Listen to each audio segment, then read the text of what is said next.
Bonjour, nous sommes en 2021, nous sommes dans le site de l'Institut Docteur Angélique et nous sommes dans une série de vidéos qui commentent le livre des Actes des Apôtres, un livre vivant, merveilleux, qui permet d'avoir comme l'ADN natif de l'Église, l'action de Dieu qui s'exerce là, mais de manière visible, et qui nous permet ensuite de comprendre comment Dieu agit actuellement.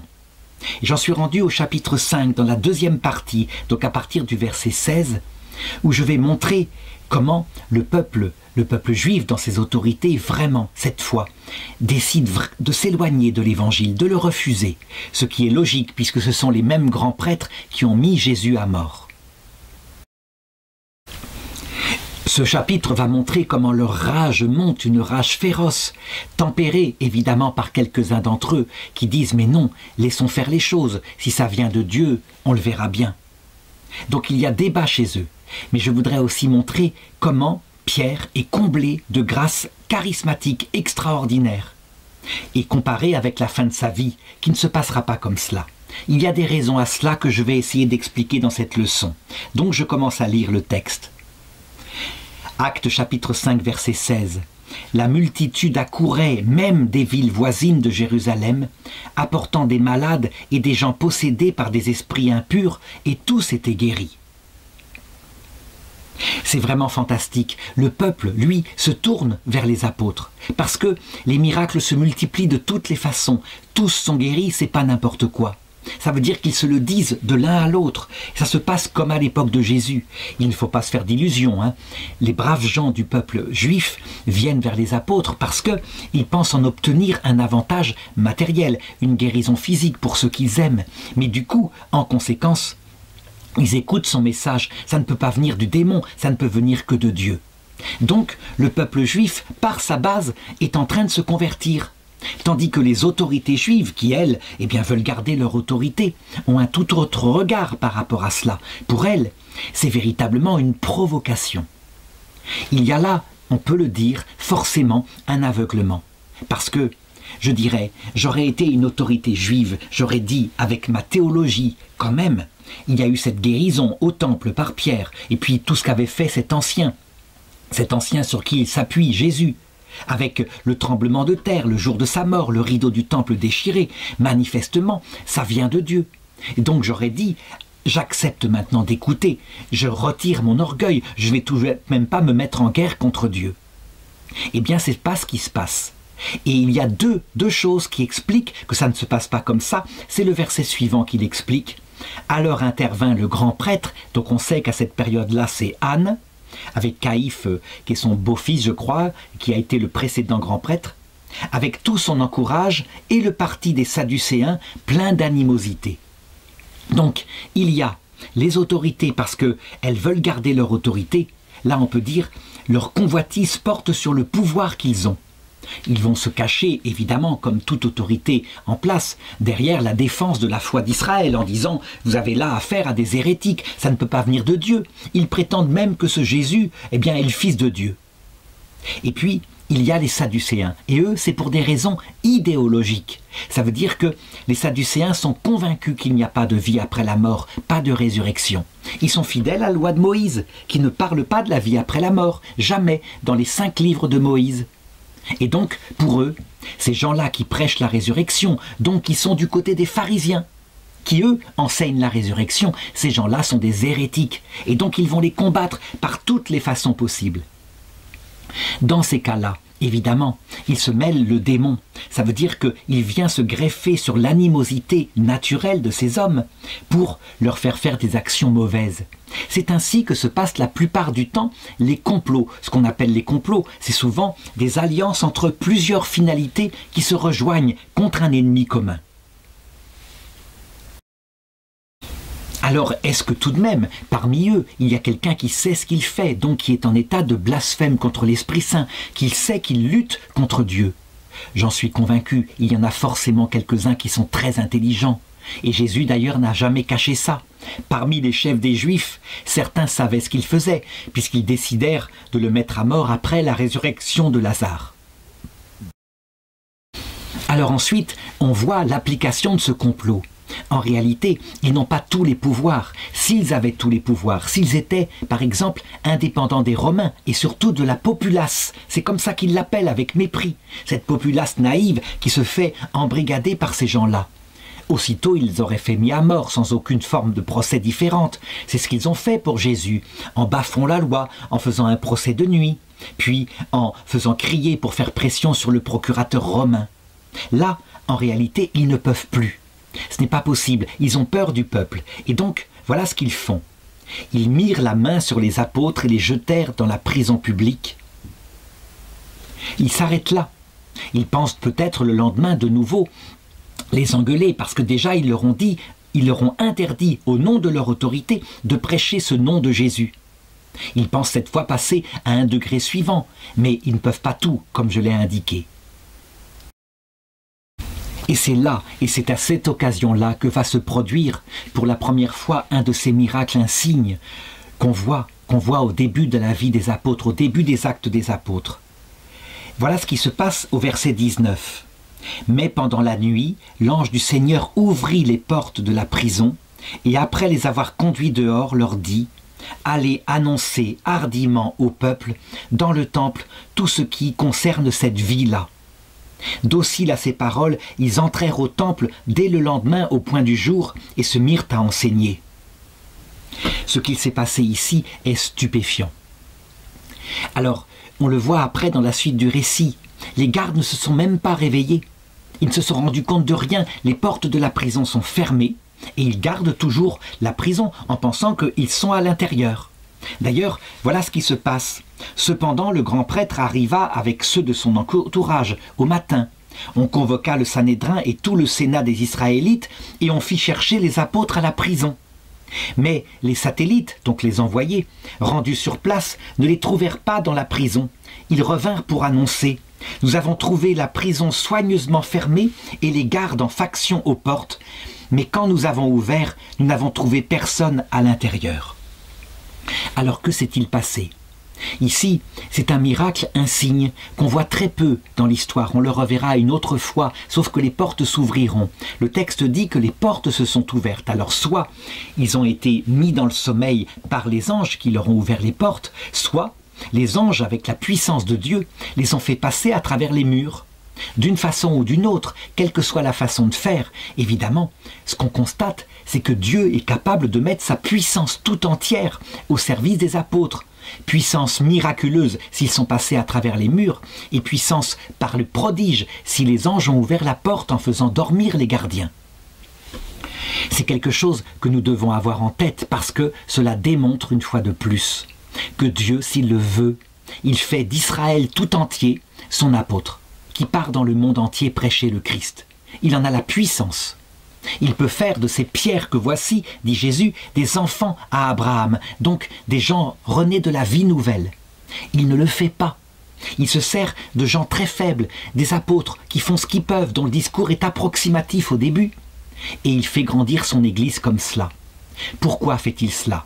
Premièrement, parce qu'il veut démontrer que l'Église est d'origine divine. Et donc il veut mettre une fin à nos calculs actuels. Quand on voit par exemple des conférences épiscopales qui se réunissent et qui essayent de trouver des nouveaux moyens d'apostolat pour intéresser les gens, comme par exemple faire de la musique différente dans les églises pour attirer les jeunes, etc. Et qui pêchent aux poissons toute la nuit et qui ne prennent aucun poisson et qui ne comprennent pas, au point que quelquefois ils se grattent la tête et se disent « c'est curieux, on dirait que le monde moderne n'a plus soif de Dieu ». On se trompe. En fait, la volonté de Dieu est celle qui donne la croissance et qui la retire, au moment où il le veut et quand il le veut. On oublie trop que l'Église est une constitution divine, qu'elle grandira si l'Esprit Saint le veut et qu'elle meurt dans les moments où l'Esprit Saint le veut. Et si on veut savoir pourquoi l'Église dans certains pays meurt par moments, il suffit de regarder le livre d'Osée où tout est raconté en clair, mais dans l'Ancien Testament. Cela vient premièrement de notre péché, parce que nous sommes habitués à l'amour et donc nous n'aimons plus. Et cela vient deuxièmement de l'action de Dieu, qui conduit son épouse, donc nous, au désert, pour lui faire toucher sa misère. Et donc que son premier amour, à cause de la faim, à cause du fait qu'elle est nue, qu'elle ne peut plus rien, qu'elle n'a plus de vocation, eh bien son premier amour remonte, elle réfléchit, elle se tourne vers Dieu à nouveau. Ces temps de désert ont eu lieu périodiquement au cours de la vie de l'Église, comme au cours de la vie d'Israël, voulus par Dieu. Et on constate que, à ce moment-là, souvent, d'autres religions montent et prennent la place que la religion catholique perd, et se développent, et sont là avec un regard arrogant, en disant « Regardez, c'était donc la fausse religion, puisqu'elle perd des fidèles. » Alors Dieu, eh bien, il inverse le balancier, et l'Église catholique monte, conquiert par sa vérité des fidèles, et les autres commencent à regarder et se dire « Que nous arrive-t-il » Alors que se passe-t-il? Eh bien, l'Église catholique entre dans l'allégresse, puis dans l'orgueil, développe de la certitude qu'elle est la vraie Église et qu'elle a toutes les promesses, ce qui est vrai, mais elle croit qu'elle a tout le salut, alors que ce n'est pas vrai, ça dépendra de son amour. Alors, Dieu inverse le balancier. Il joue sans cesse parce qu'il veut sauver tous les hommes, de la division qu'il y a dans ce monde et aussi de la croissance de l'amour par le succès et de la croissance de l'humilité par l'échec, puisque l'humilité et l'amour sont les deux pieds qui nous permettent, comme deux témoins, d'accéder à la vie éternelle. Là, en tout cas, pour Pierre, Jacques et Jean et les autres apôtres, on peut dire qu'on en est à la phase de victoire, grandeur, extraordinaire. Et eux, aidés par l'ange qui leur a dit « Allez prêcher cette vie-là », cette vie spirituelle. Ils y vont, plein de courage, ils n'ont peur de rien, ils savent qu'ils sont protégés par les anges, ils ne peuvent pas être mis à mort puisque les anges ont décidé que ça n'arriverait pas en ce moment. Alors attention, je l'ai dit, il y a un deuxième enseignement à ça. C'est qu'il faut regarder maintenant 30 ans plus tard, donc vers 64 après Jésus-Christ. Ce même Pierre, qui a pris 30 ans, est à nouveau enfermé dans une prison, mais à Rome. Et cette fois, aucun ange ne viendra le délivrer. Je dirais même plus, il n'a été enfermé dans la prison qu'après une forme nouvelle de trahison. Quand la persécution de Néron a commencé, après l'incendie de Rome, puisqu'il était soupçonné, il a accusé les chrétiens, Pierre a cru bien faire en s'enfuyant de Rome déguisé en mendiant, de manière à pouvoir revenir et aider discrètement les chrétiens qui étaient arrêtés par les Romains. Et Jésus, il l'a vu de ses yeux, qui montait à Rome. « Où vas-tu, Seigneur ?» lui a-t-il dit. Et le Seigneur lui a répondu « Je vais mourir à ta place à Rome, pour le troupeau. » Tout penaud, Pierre est remonté à Rome, et là il a été arrêté par Néron. Il était dans sa prison comme ça, sans illusion sur lui. Il avait retrahi, avec de bons motifs comme d'habitude, hein, comme il l'avait fait au moment de l'arrestation de Jésus. Il n'avait pas été présent à la croix. Il avait retrahi. Il était misérable, indigne du Christ, et il le savait. Mais il avait développé maintenant un cœur sans illusion sur lui, un cœur humble, et il ne savait pas que c'était ça la sainteté. Dans sa prison, aucun ange n'est venu le délivrer. Il n'y a même pas eu, sans doute, de visite consolante des anges qui lui ont dit « tu as bien servi ». Pas du tout, il a été laissé dans la nuit. Et ce comportement des anges, nous pouvons le voir à travers, par exemple, la prison de Jeanne d'Arc, qui est sans doute analogue à ce qu'a vécu Saint Pierre. Elle a même renié, elle, Jeanne d'Arc, elle qui était, je dirais, si fidèle à ses voix. Elle a signé un papier en se soumettant à l'autorité de l'évêque. Ses voix sont venues finalement la consoler, quelque temps avant. Et le lendemain, elle était brûlée vive. Pour Saint Pierre, ça a été pareil. Donc, quand le lendemain, il est emmené pour être crucifié, puisqu'il n'est qu'un citoyen juif, il n'est pas romain, il demande humblement d'être crucifié la tête en bas, pas comme Jésus, parce qu'il est indigne. Cet homme-là a atteint l'humilité totale, par sa propre misère, par sa propre trahison, par son péché. Il est prêt à la vie éternelle, son cœur est modeste et aimant. Il aime vraiment le Seigneur. Donc, ceci doit nous permettre de comprendre. Au début, tout lui est donné, et donc, il applique la prophétie de Jésus. Quand tu étais jeune, tu allais là où tu voulais. Et il développe de l'orgueil. Forcément, il est un être humain comme nous. À la fin, la prophétie de Jésus, en Jean 21, se réalise. Mais quand tu seras devenu vieux, un autre te mettra ta ceinture et t'emmènera là où tu ne voudrais pas. Il indiquait ainsi par quel genre de mort Pierre devait glorifier Dieu. Et c'est ce qui se passe. Mais Jésus l'emmène jusqu'à une mort à lui-même, pas seulement la mort physique, une mort profonde. et il entre au paradis. Voilà la caractéristique au sommet de ce que la foi catholique enseigne, que les protestants évangéliques, par exemple, n'enseignent pas. Pour eux, qui sont des semeurs d'évangile, ils disent « mais non, quand nous croyons, nous sommes exaucés ». Eh bien, ils apprennent, comme les autres, à un moment donné, devenus vieux, les vieux pasteurs le voient bien. Il y a des gens complètement croyants, qui ont une foi totale en Dieu et qui tombent dans des cancers et des maladies et des dépressions. Et ils sont obligés, à un moment donné, de réformer cette théologie qui marche pour le début, mais qui ne marche pas pour la fin, parce que Dieu purifie notre cœur. Ils n'ont pas d'instrument pour répondre, à savoir que justement la terre est un purgatoire, qu'il faut le purgatoire, que la foi ne suffit pas, puisque le dogme fondamental des protestants c'est de dire la foi suffit, pas de purification, pas la peine. Parce que tu es croyant, ça prouve que tu es sauvé. Alors que ce n'est pas vrai.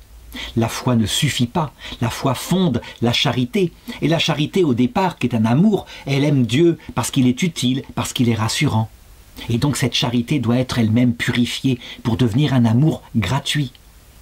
Et cet amour gratuit doit devenir un amour tout humble, sinon on ne peut pas voir Dieu face à face. Alors voilà, c'est quelque chose de fantastique, hein. On a ici toute la théologie mystique qui est développée simplement dans la vie de Pierre. Et le verset 24 continue. À cette nouvelle, le commandant du temple et les grands prêtres, tout perplexes à leur sujet, se demandaient ce que cela pouvait bien signifier. Ah, ils auraient bien pu réfléchir en disant « mais manifestement, il y a des prodiges, des choses qui nous dépassent complètement. Qu'est-ce que nous sommes en train de faire là en nous obstinant ?» Personne n'ose le dire, peut-être à cause de la terreur que fait régner Anne, Caïphe et d'autres grands prêtres.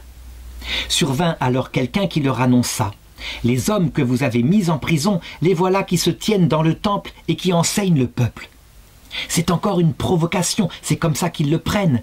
Ils n'ont pas la capacité d'humilité ou de remise en cause de leur théologie pour les Sadducéens, de regarder ce que font ces hommes qui ont une audace folle, qui continuent d'enseigner alors qu'on peut de nouveau les arrêter.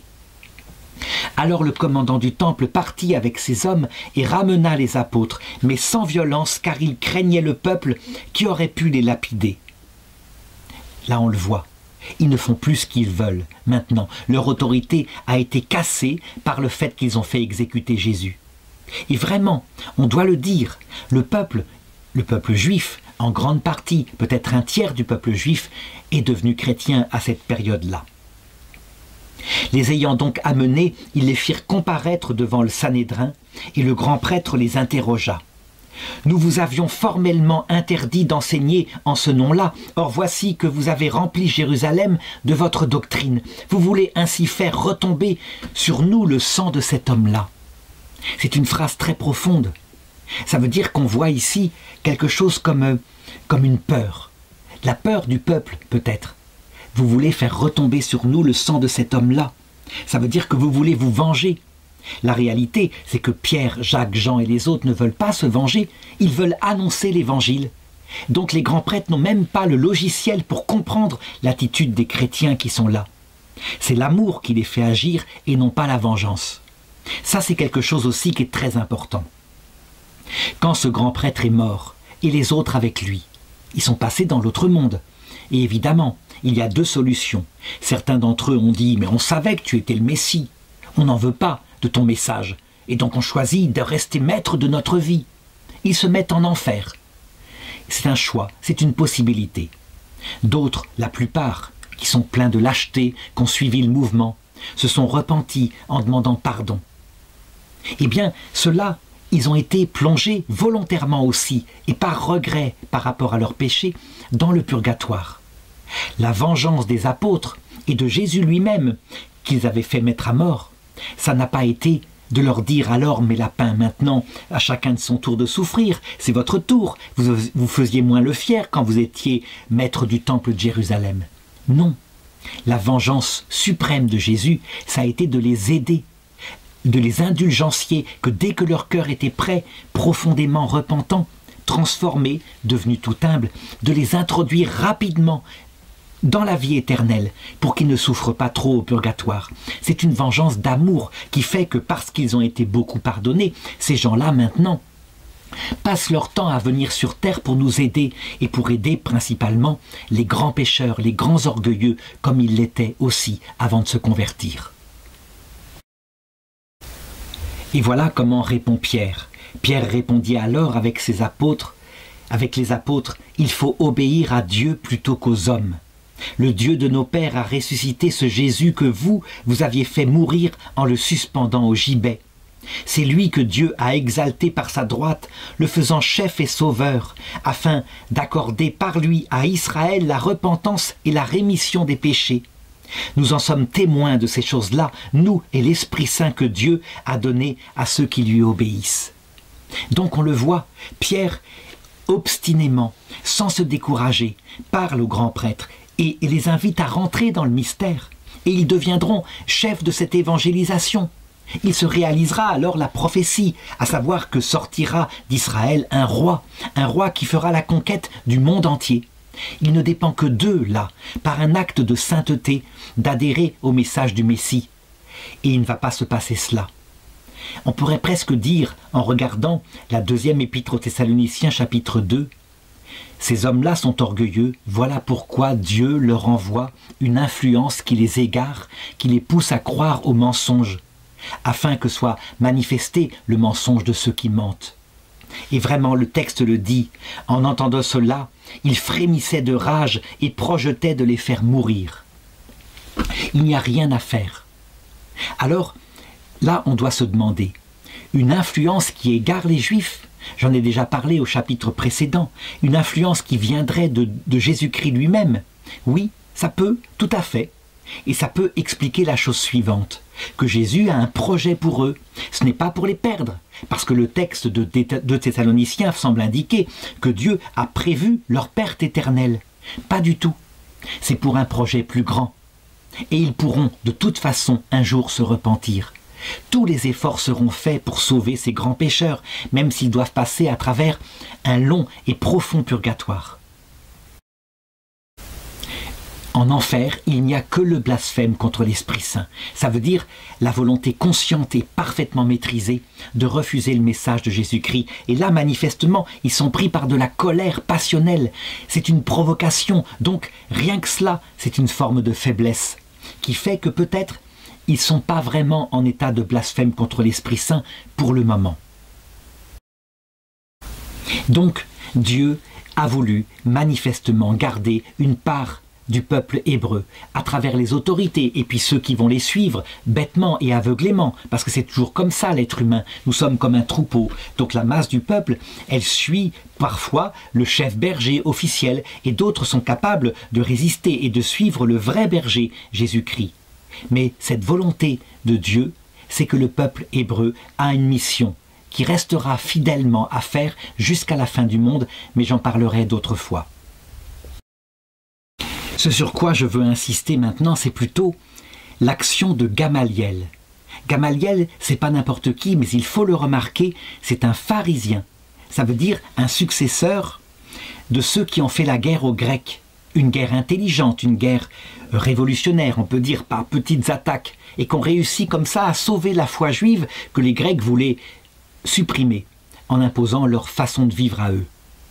Mais ce qu'il y a d'intelligent chez les frères Maccabées qui firent cette guerre 250 ans plus tôt, c'est qu'ils étaient intelligents et capables de prendre chez les Grecs ce qu'il y avait de bon, ce qu'il y avait de vrai, et en particulier l'existence de l'âme, son immortalité, la vie éternelle, avec l'Hadès, c'est-à-dire le séjour des morts, où on est là provisoirement, avec le purgatoire aussi, c'est-à-dire la possibilité d'un pardon, et le paradis, mais sans aller si loin, c'est-à-dire sans découvrir ce que c'était que la vision béatifique, le fait que le paradis consistait à voir Dieu face à face, ce qui explique son éternité.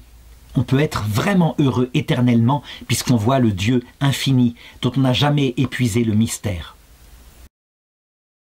Et donc ce pharisien qui est là au milieu d'une assemblée de sadducéens et de grands prêtres obsédés par la défense de leur pouvoir, ce pharisien s'appelle Gamaliel. Alors un pharisien nommé Gamaliel se leva au milieu du Sanhédrin. C'était un docteur de la loi respecté de tout le peuple. Il donna l'ordre de faire sortir ces hommes un instant. Donc, il ne veut même pas humilier les chefs des Juifs en donnant un discours intelligent. Il demande que ces accusés sortent, parce que le discours, il le sait, il est intelligent, ne doit pas être une provocation dans la colère des Sadducéens et des grands prêtres. Puis il dit aux membres du Sanhédrin, « Hommes d'Israël, prenez bien garde à ce que vous allez faire à l'égard de ces gens-là. » Et son discours est ensuite plein de sagesse, et il dit ceci. Il y a quelque temps se leva déjà un certain Teudas, qui se disait quelqu'un, et qui rallia environ 400 hommes. Il fut tué, et tous ceux qui l'avaient suivi se débandèrent, et il n'en resta rien. Après lui, à l'époque du recensement, se leva Judas le Galiléen, qui entraîna du nombre à sa suite. Il périt lui aussi, et ceux qui l'avaient suivi furent dispersés. Et il aurait pu continuer les exemples. Il y a des dizaines d'exemples comme ça qui sont rapportés à cette époque-là, dont par exemple certains qui se produiront après, qui sont racontés par exemple par Flavius Joseph, cet historien du peuple juif. Il raconte par exemple qu'il se leva à un moment donné un Égyptien. Donc je lis le texte dans les Antiquités judaïques au chapitre 20, numéro 169. À ce moment-là vint à Jérusalem un Égyptien qui se disait prophète et qui conseilla à la populace de monter avec lui au mont appelé mont des Oliviers, qui se trouve en face de la ville à 5 stades de distance. Il répétait en effet aux gens qu'il voulait leur montrer de là comment sur son ordre les remparts de Jérusalem s'écrouleraient, et il promettait de leur frayer un passage. Félix, le gouverneur, lorsqu'il apprit cela, ordonna à ses soldats de prendre les armes, et s'élançant hors de Jérusalem avec beaucoup de cavaliers et de fantassins, il attaqua l'Égyptien et ceux qui l'entouraient. Il en tua 400 et en fit prisonnier 200. L'Égyptien lui-même s'échappa de la mêlée et on ne le vit plus. Ça veut dire qu'il retourna en Égypte sans doute pour sauver sa vie.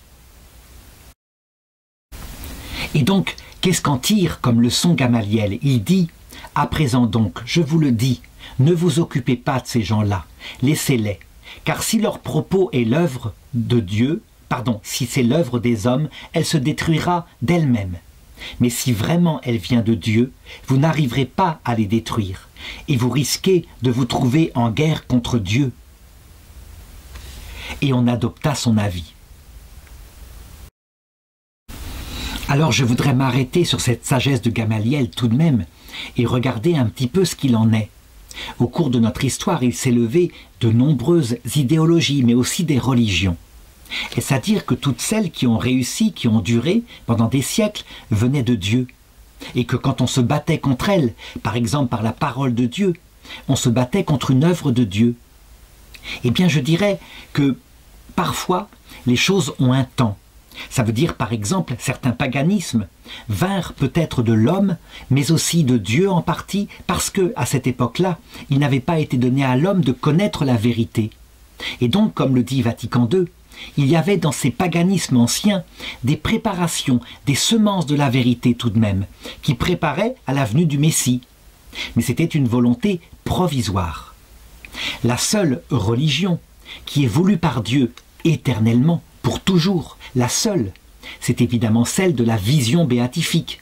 Et donc, elle est fondée sur le message du seul vrai Dieu, qui est devenu Jésus-Christ, et qui montre que Dieu est vérité, qu'il est amour et qu'il est humilité.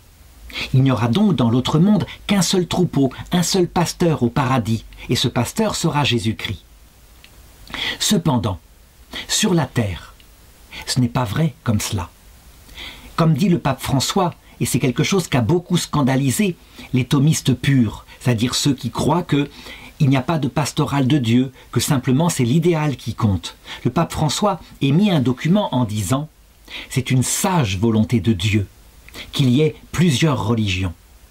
Il aurait pu être plus précis et dire « C'est une sage volonté de Dieu que sur terre il y ait une seule religion », parce que certains sautèrent sur sa phrase en disant « Mais comment ça? Ce n'est pas une volonté de Dieu ». Seulement le pape avait parlé. Comme magistère, c'était un document public et solennel, c'était pas quelque chose de pas pensé. On peut tout à fait croire que ça vient du Saint-Esprit. Simplement, quand on commande ceci, on peut regarder l'histoire en se disant « C'est une sage volonté de Dieu sur terre à cause de notre orgueil ». À chaque fois que le peuple de Dieu, on le voit dès l'Ancien Testament, avec le peuple d'Israël, à chaque fois qu'il s'enorgueillit, qu'il oublie Dieu et qu'il est en admiration devant sa grande culture, alors Dieu le divise s'il le faut. On le voit par exemple à l'époque de Salomon, quand Salomon est devenu un vieux roi dégoûtant et pervers, qu'a 1000 femmes, qui fait n'importe quoi, qui adorent leurs idoles. Alors Dieu décide de diviser son royaume. Lui et son successeur garderont 2 tribus, c'est-à-dire Jérusalem, et les autres auront toutes les autres tribus. C'est le roi d'Israël. Donc Dieu peut vouloir véritablement quelque chose, et il n'y a rien à faire. Jamais l'unité ne se refit, sauf après l'exil à Babylone, faute de combattants, puisque les tribus d'Israël s'étaient fondues, avaient disparu dans l'exil à Babylone. Il ne restait plus que les tribus appartenant au royaume de Juda. Donc, cette division est utile pour l'humilité. Si jamais c'est voulu par Dieu, on a beau se battre, on a beau essayer de créer l'unité par la violence, s'il le faut, par des armes, on n'y arrive pas, on se bat contre Dieu. L'exemple typique est pour l'Église latine, catholique. Eh bien, ce qui s'est passé avec le protestantisme. Nous étions tombés, nous aussi, catholiques, dans de l'orgueil, avec des papes décadents, qui étaient plus des princes de la Renaissance que des papes. L'Église fut donc divisée par Dieu cette fois par un prédicateur allemand appelé Martin Luther. Et ce prédicateur lui-même, fou d'orgueil parce qu'il réussissait, vit son Église elle-même se diviser en de multiples branches. Eh bien, l'Église catholique eut beau entreprendre et puis répondre à la guerre de religion pendant le XVIe siècle, personne ne put refaire l'unité, sauf peut-être par quelques prédicateurs qui prêchaient avec humilité, comme saint Philippe Néri, comme saint François de Sales, etc., qui réussirent par leur douceur à ramener, et par l'argumentation à ramener à la foi catholique complète, beaucoup de protestants. C'est ainsi qu'il faut lire toute l'histoire, à savoir que sur terre, Dieu applique, quand il le veut, eh bien, la sagesse de la tour de Babel, y compris pour l'Église ici. Certes, l'Église est remplie, parce qu'elle est toute jeune, remplie de charisme, et elle augmente ses fidèles de jour en jour. Mais attention, Dieu qui connaît le cœur des hommes, sait très bien que les apôtres eux-mêmes vont finir par s'enorgueillir. Et donc, la croissance, elle est limitée à cette volonté de Dieu. Pour tomber à un moment donné dans une décroissance, s'il le faut, ce sont les persécutions romaines qui vont tomber et qui vont maintenir dans l'humilité, donc dans la sainteté, cette Église native qu'est l'Église, la Sainte Église de Dieu. On peut lire l'histoire complète de cette façon-là. Comment est-ce que Dieu a programmé que les civilisations montent, ont un succès, et puis entrent en décadence, et quelquefois disparaissent. Quand on voit par exemple la volonté de l'Église latine de reprendre Jérusalem et d'en faire un royaume chrétien, que ce fut quelque chose d'éphémère, qui dura quelques siècles, mais que l'islam, face à cette humiliation, se réveilla et se remit en conquête, eh bien on voit que finalement le même mystère se passe par rapport à l'islam, qui rentre lui-même en décadence. L'islam ne sauve pas. L'islam propose une voie qui, disent les catholiques, prépare au salut puisqu'il refuse l'union intime avec Dieu dans le cœur à cœur de la prière. Il n'empêche, il est utile à Dieu pour un temps, ne serait-ce que pour être un fouet stimulant pour la Sainte Église quand elle décade. Et de même, l'islam trouve dans l'Église catholique et dans d'autres ennemis des fouets stimulants pour revenir à la pureté de sa foi du départ. Est-ce qu'on peut parler de la même façon pour des choses qui ne viennent pas de Dieu, comme par exemple les 12 ans que le nazisme a eu comme succès sur la Terre, donc de 1933 à 1945. On pourrait parler aussi du communisme en Russie, qui dura 70 ans. Est-ce que ça vient de Dieu? Je dirais que oui, Dieu, rien ne se fait sans sa volonté. Et donc, quand un succès comme ça est donné à une idéologie, mais évidemment qui disparaît au bout d'un certain temps, ce succès-là, de la même façon, il sert pour purifier l'humanité de son arrogance, de croire que, parce que nous sommes des vieilles nations chrétiennes, nous serions sanctifiés, nous serions une belle civilisation. Ceci nous démontre en fait que le baptême, il est comme une eau qui a touché notre peau, mais qui très souvent n'est pas pénétrée dans notre cœur. Et donc, encore une fois, cela crée en nous de l'humilité. On peut ainsi comprendre cette étrange apparition qui eut lieu en 1944, début 1944 en Italie. Des enfants dirent avoir vu la Sainte Vierge et en parlèrent à leurs parents. Ils dirent, la Sainte Vierge nous a dit que la guerre allait terminer dans 6 mois, mais qu'il fallait prier. Et les parents les prirent pour des fous, ne les écoutèrent pas, n'en parlaient pas à leurs voisins, ou alors ils riaient en disant qu'ils se prennent pour Bernadette de Lourdes. 6 mois plus tard, la Vierge revint voir les enfants et leur dit « Vous n'avez pas prié. La guerre se terminera dans 1 an. Mais regardez ce qui va se passer tel jour à telle heure. Et vous comprendrez. » Et ce jour en question, c'est l'attentat manqué contre Hitler. La bombe sauta là où il était présent, mais comme c'était une cabane en bois, et comme, à cause de circonstances très spéciales, le colonel von Stauffenberg n'avait pris que 1 morceau de son explosif, Hitler en sortit indemne. Il se crut même protégé, il en développa de l'orgueil. En réalité, il était un fouet de Dieu, sur l'Europe occidentale en particulier, pour qu'elle découvre à quel point son orgueil nationaliste était une folie, qu'il fallait qu'elle arrête de se prendre pour le centre du monde, comme elle l'avait fait au siècle précédent, conquérant les terres entières du monde. Donc, la clé de compréhension de tout cela, c'est le mystère de l'humilité. Si l'homme peut sortir au moins de cette vie avec un peu d'humilité, il est préparé au salut. Le salut lui-même viendra par la charité, quand le Christ leur apparaît à l'heure de la mort, et que là, beaucoup l'aiment, en reconnaissant leurs péchés durant leur bêtise, leur jeunesse. En tout cas, on le voit pour les Actes des Apôtres, au verset 40. Le Sanhédrin rappelèrent les apôtres, et après les avoir fait battre de verges, ils leur interdirent de parler au nom de Jésus, puis ils les relâchèrent. Ça veut dire donc que ce Sanhédrin lui-même, maintenant, eh bien, il a peur du peuple. Quant aux apôtres, qui ont juste été fouettés, mais un petit peu, ça ne doute pas très fort, ça veut dire qu'ils ne sont pas laissés, je dirais, pratiquement morts, comme ce fut le cas pour Jésus après sa flagellation par les Romains. Eh bien, ils sortent du temple et ils s'en allèrent du Sanhédrin, tout joyeux d'avoir été jugés dignes de subir des outrages pour le nom de Jésus, hein. Et chaque jour au temple et dans les maisons, ils ne cessaient d'enseigner et d'annoncer la bonne nouvelle du Christ Jésus. On peut deviner que eux, leur joie est complète parce qu'ils sont protégés par Dieu, mais que parallèlement, la haine et la rage des grands prêtres montent. Ça veut dire que le sage conseil de Gamaliel ne va pas durer.